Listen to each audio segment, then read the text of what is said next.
नमस्कार, भव्य भारत न्यूज में आप सभी दर्शकों का स्वागत है। आज हम बात करते हैं शयन के बारे में, सोने के बारे में। आज की जो भागम भाग की जो ज़िंदगी है, कोई बैठे बैठे सो लेता है, कोई सो के भी गलत दिशा में सोता है, कोई रजाई में घुसकर पढ़ने लगता है। तो कुछ इस तरह से लोग सोने की अपनी जो आदत है अपना लेते हैं, जिसका गलत परिणाम आपके स्वास्थ्य पर देखने को मिलता है। आज हम कई पुराणों से संग्रहित करके, कई शास्त्रों से संग्रहित करके हमारे कुछ विद्वान हैं वो रिसर्च करके भेजे हैं यहाँ पे, जिनको कि हम आपके बीच में रख रहे हैं कि सोने का असली नियम क्या है और कब कहाँ नहीं सोना चाहिए। नमस्कार, भव्य भारत न्यूज में आप सभी दर्शकों का पुनः स्वागत है। तो शुरू करते हैं और जानते हैं कि कहाँ नहीं सोना चाहिए। तो सूने घर में अकेला कभी नहीं सोना चाहिए। देव मंदिर और स्मशान में भी नहीं सोना चाहिए, ऐसा मनुस्मृति में बताया गया है।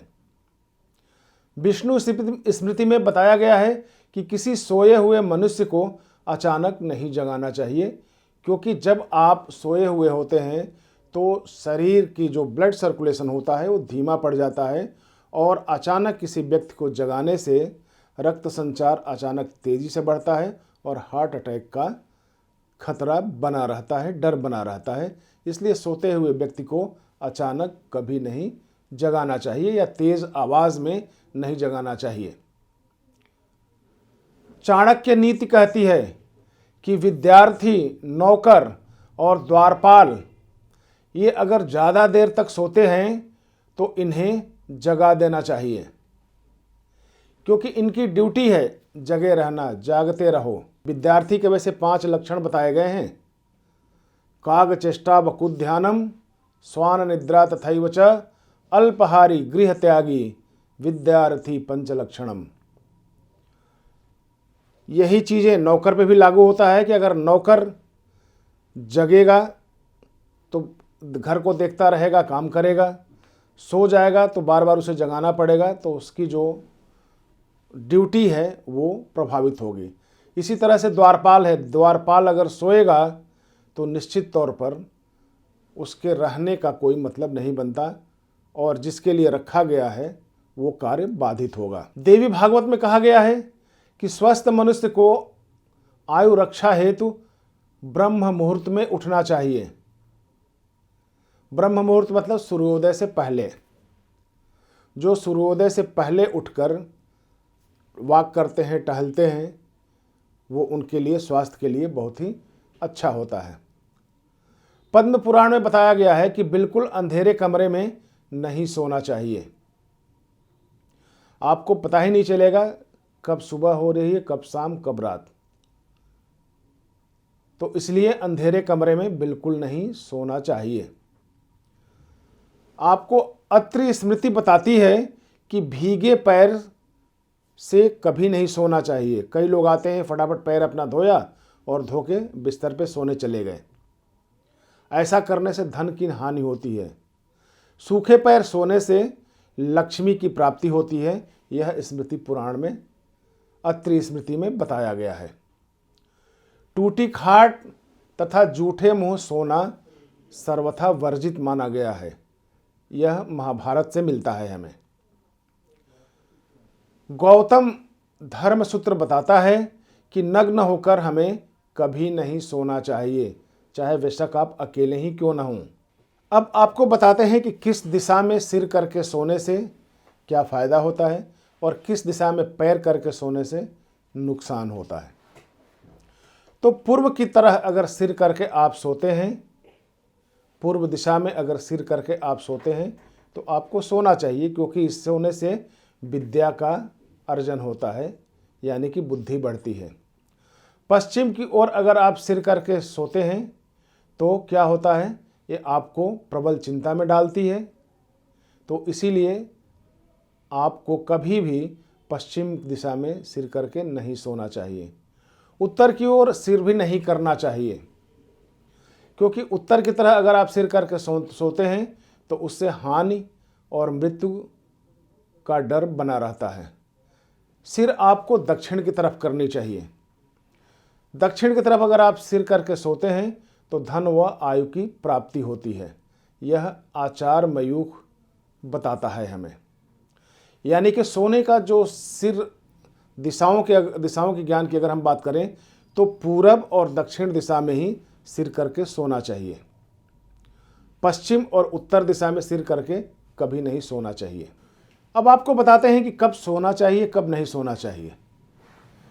तो आपको बता दें कि दिन में कभी नहीं सोना चाहिए, परंतु ज्येष्ठ यानी कि मई जून के महीने में दोपहर के समय एक मुहूर्त होता है जो 48 मिनट का होता है, यानी 1 घंटा के आसपास का होता है मान लीजिए। उसके बीच में सोया जा सकता है।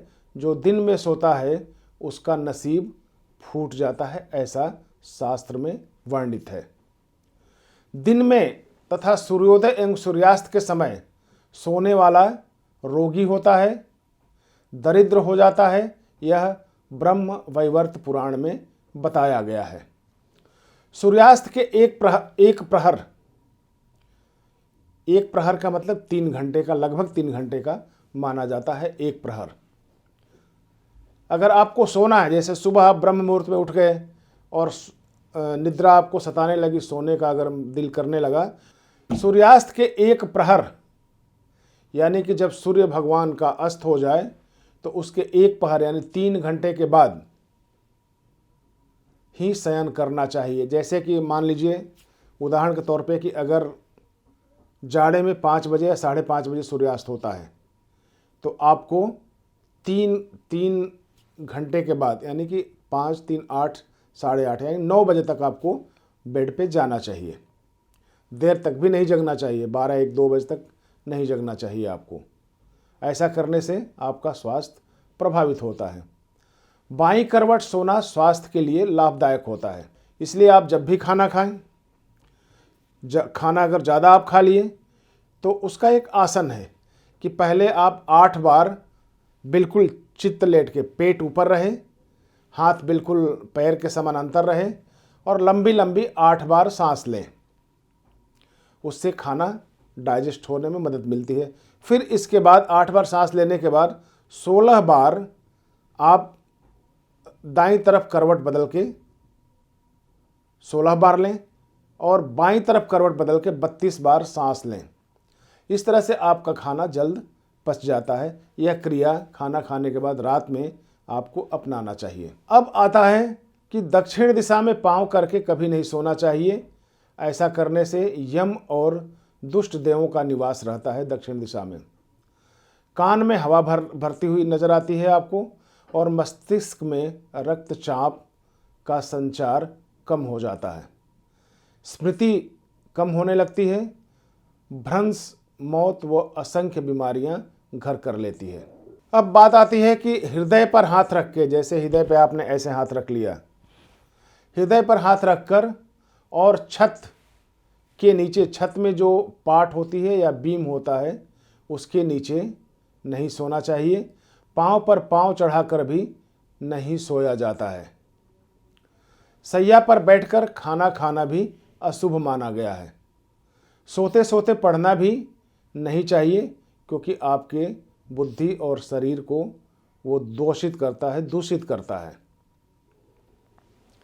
ललाट पर तिलक लगाकर, जो पंडित हैं उनके लिए भी है कि ललाट पर तिलक लगाकर सोना अशुभ माना गया है।